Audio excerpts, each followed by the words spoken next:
breakouts. Great. So I guess the two sets of people we'd like to hear from, the students had a breakout meeting, and it'd be good to get some feedback from them, and also the advisory board.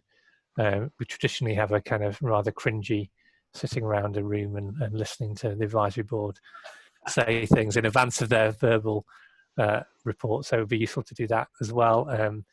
I don't have much else to say. I'm kind of set. I've got one slide for the end about next year's meeting.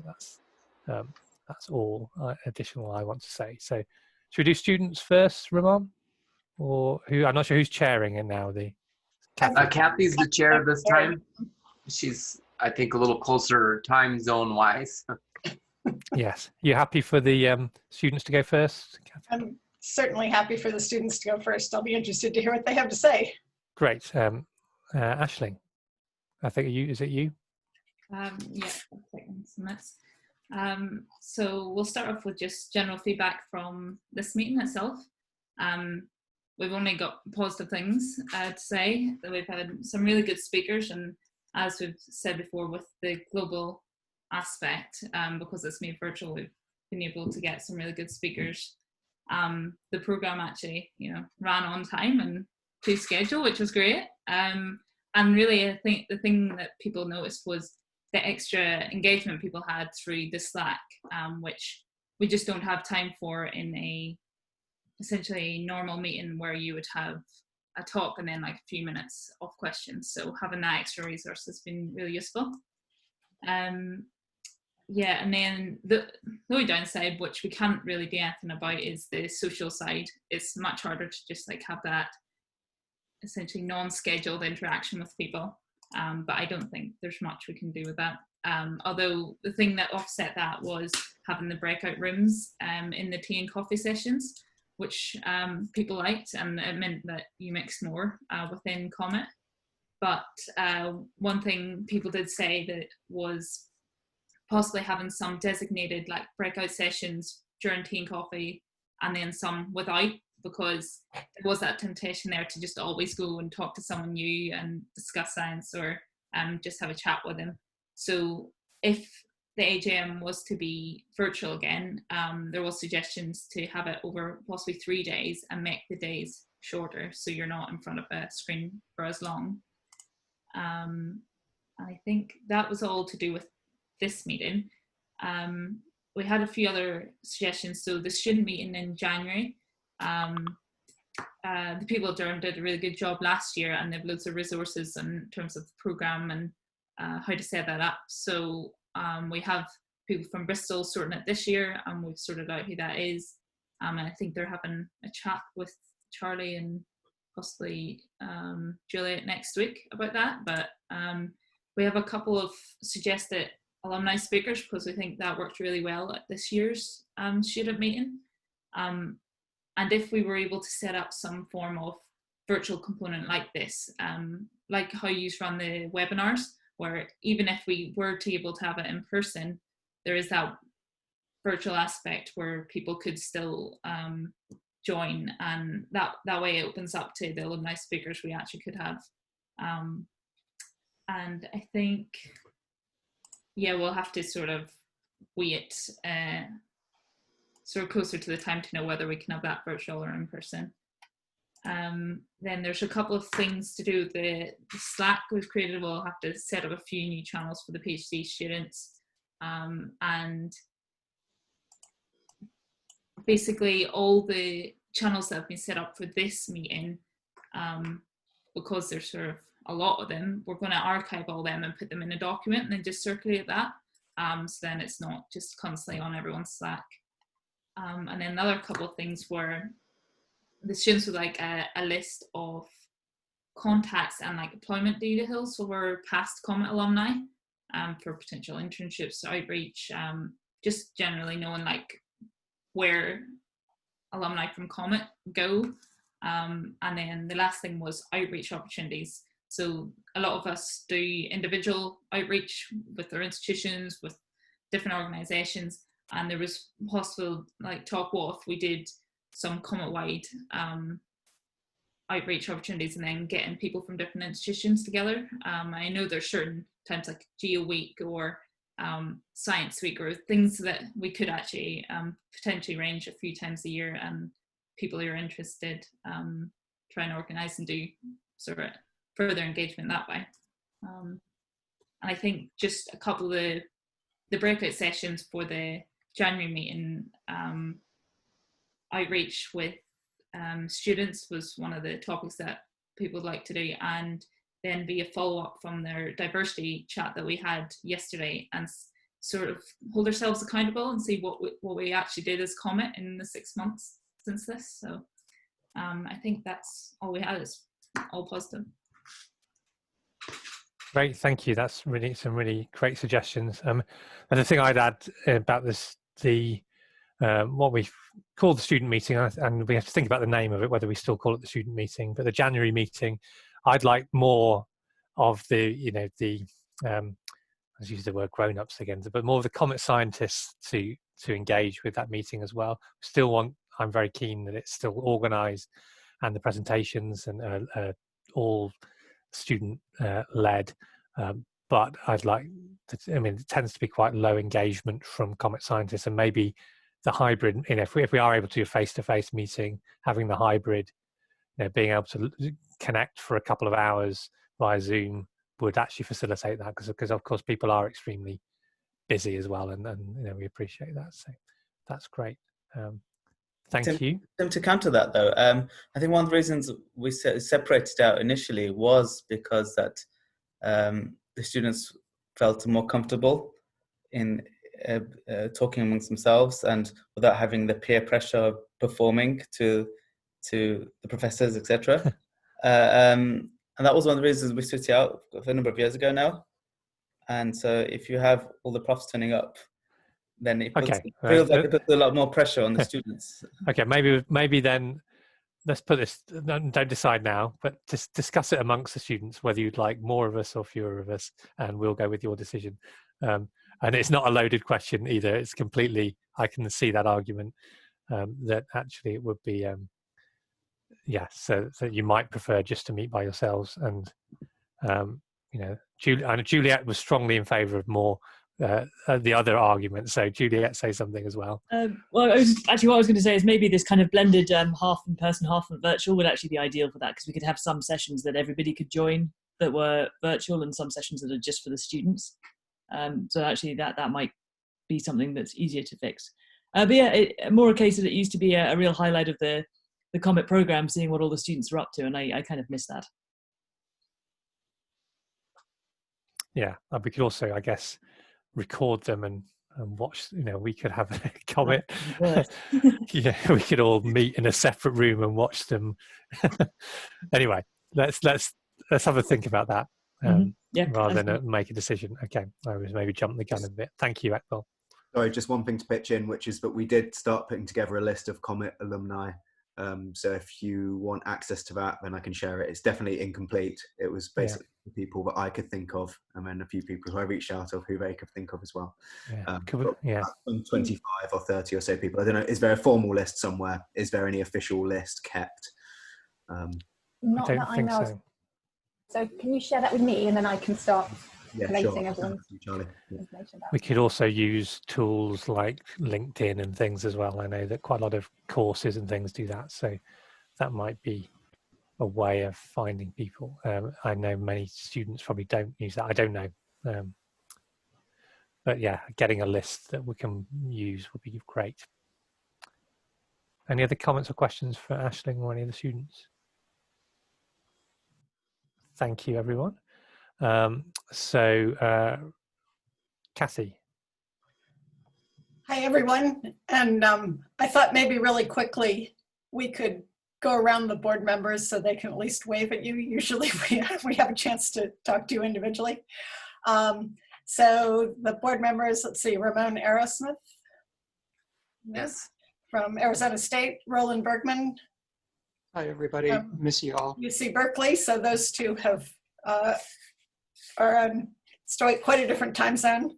I'm Kathy Cashman. I'm at University of Bristol. I'm a volcanologist. Philippa Mason is there from Imperial. We have another Ramon, but he had to leave to another Zoom meeting. Valerie Cayul. Sorry, Valerie, I don't know how to say your name properly. And Eliza Carboni, who I assume all of you know. She said, I used to be on the other side of this, this group.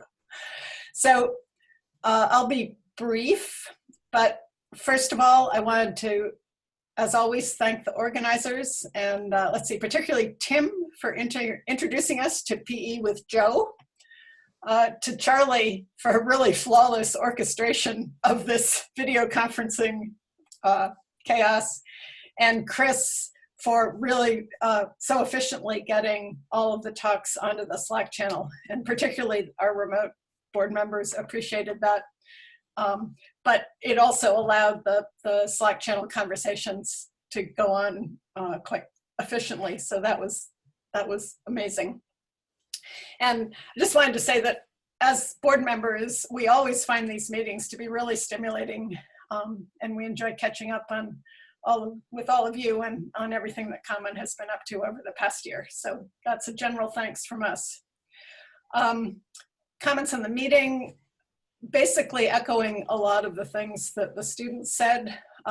First of all, I think it was very successful given the challenging circumstances. As always, the science updates and the, this time, virtual posters were interesting and engaging. And they were very, I wanted to say well done, in particular to all the poster presenters who kept to a really tight schedule very effectively. And also to the session chairs who rode herd on them. And then also echoing the students that we're really impressed that you capitalized on this unusual situation to engage with the international community via the keynote talks, which I thought were uniformly excellent and definitely brought in different perspectives to and a different sort of flavor to the COMET meeting. Necessarily, however, the virtual meeting could not accomplish some of the community building and networking that COMET so prides itself on, and that's no one's fault. And so I'm glad to hear that the students are thinking about developing and maintaining that COMET community, not only through the student meeting or whatever you're calling it, but also thinking about ways through the coming year that you could find ways to engage and maintain that community building. And I think that's going to be really important for however long we have to maintain social distancing and whatever else we're supposed to be doing. So we'd encourage that. And then just sort of general comments about COMET and sort of a SWOT analysis. We're very happy to see the extent to which COMET products are now being used outside of COMET. We applaud that. And also the extent to which that access is clearly going to be increasing with time. And obviously Lixar is the poster child for that. And it's really impressive. I mean, just over the time that I've been on the advisory board, that initially was sort of a dream, and now it's really fully functioning.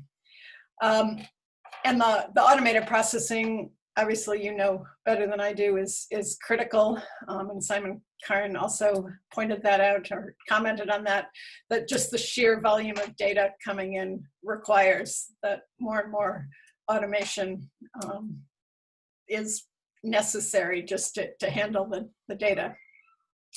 Another thing that we're impressed with in terms of the usability of the data are all the intercomparisons that are now being done, both between different sort of sensor techniques, but also different processing techniques.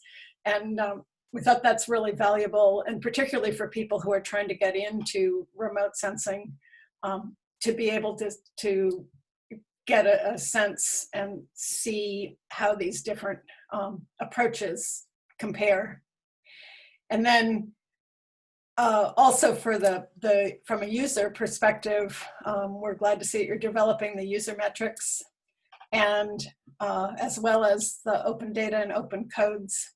And I was interested to see that the NASA satellite is also going to have open data. So hopefully, you know, things will be transferable back and forth. But obviously automation isn't everything, and so we were also happy to see that COMET is making important advances in the physics-based models and their integration with the observational data. And this is important as COMET moves through the transition process to integrate with BGS, because there's a clear push toward automation and production you're going to be feeling that push more and more with time. And so we really urge you guys to push back and try to maintain the balance between the core science and the advances you're making in methodology, and make sure that's balanced with the operational demands, which I'm assuming will grow on you as you merge. And I know something else that you're also really thinking about is how you maintain your scientific independence in the process of this merging. And finally, we're all aware of it's a known unknown, which is the future of funding in the UK with the Brexit cliff coming up. And so while we recognize that none of us really know what the future of funding is going to be like, and that it's even more unknowable in the near future as the financial impacts of COVID start to manifest, we encourage you to just stay alert and think actively about how to navigate these waters, which I think we're all doing. Tim, you gave us a couple of specific questions. I was thinking we can just give you feedback on those, or do you want, I assume you don't want. You can email those, that's fine. Yeah. So we did spend time on your specific questions. Great, thank you. But I think that's all that I had to say. Do you have questions for us? Or do any other committee members want to say anything? Thanks, Kathy. Yeah, thank you. That's any question? Anyone else have any questions for the advisory board? I appreciate. Normally, we'd be pinning them in a corner and getting all their knowledge, plying us with drink. Yes, exactly. But one topic that did come up was that we missed having beers both with each other and with all of you. So hopefully next year we can make that up. Yes. Virtual happy hours just aren't the same. No. No. On that note, I'm going to just quickly share my screen. So hopefully this is where we'll be. Can you see it? Yes. Yes. Okay. So hopefully next year we will be in this rather amazing location, which is Herstmonceux, which is the home of the British Geodetic Facility, Space Geodesy Facility, which includes this incredible laser ranger. As there's some discussion on Twitter yesterday about this. Sarah Bolton tweeted, "The BGS has a space laser in a castle." Mind blown emoji. And Akbar, poured some cold water on that a little bit, but the laser is in the ground, in an old observatory in the grounds of the castle, and the meeting rooms are in the castle. Is that correct? Yeah, I'm getting some nods. So it should be hopefully a fantastic location for a meeting. It's quite challenging to get to for many of us from the north, but I think it'll be worth the effort, particularly as we've not been able to meet this year. So I hope that we'll be able to have a good attendance next year. So the only other things I wanted to say really were thank yous, in particular to the advisory board. It's always, I'm always amazed that so we can do a round of applause. You give up your time every year, and obviously I look forward to see what you say about your constitution and term limits and things. Some of you have been doing this a long time, and we'd love you to continue. But if we also recognise that the people have a limited amount of capacity, and we've already taken a lot from you. We have a plan to phase yourselves phase out. the old guard out. Yeah. And it's good to get new perspectives as well from some of the new members. So we really welcome their input. So thank you for all your time. And thank really Charlie's done a huge amount of work on organising this. I think Charlie also deserves a round of applause. This is Charlie's first COMET meeting, so he's on a steep learning curve. So thank you to Charlie, and particularly also then thank you to Daniel and Chris for the technological support that's been going on behind the scenes in the Slack. So I don't know where they are, but they should say thank you to them. Also then thank you to all the speakers, the poster presenters, the people who've asked questions, everyone who's just turned up actually and engaged with this process. As others have said, I think it's given what we were able to do, it's worked remarkably well. And some aspects actually I think have been better than a regular face-to-face meeting. So it's been so be great to try and incorporate some of the best aspects of what we've been able to do. Thank you in particular for engaging with the breakout yesterday on diversity, and I really want you all to hold us all to account, but also to continue to be engaged in that process as we go forwards. There's already really minor and achievement, but I think probably next week we'll be putting out a joint statement between COMET and UNAVCO/WinSAR on the use of some problematic terminology in INSAR, where we've been referring to images as master and slave images for the last 20 years, and we're putting out a statement to say that's no longer acceptable, and that's really minor, and that's something that's come out through actually it was Roberta who brought that up at a meeting last week, and so that's going to be going out as a statement. And I was going to wish everyone a happy Juneteenth. Yes, happy Juneteenth. Fine. Did you have something to say, Iqbal? You had your hand up a minute. You're muted. I did. So you said you would collate the diversity comments yes. in this sheet.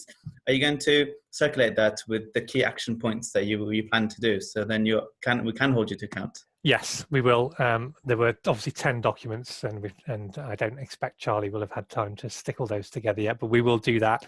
We will be, as I said, looking for volunteers to form a kind of action group on that as well, because I'm anticipating quite a few things, actions to hold us to, and different timescales.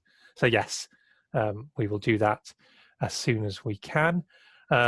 I think there's one final thing to do, which is it's apparently Tamara. Are you here? Tamara, are you here? I can't.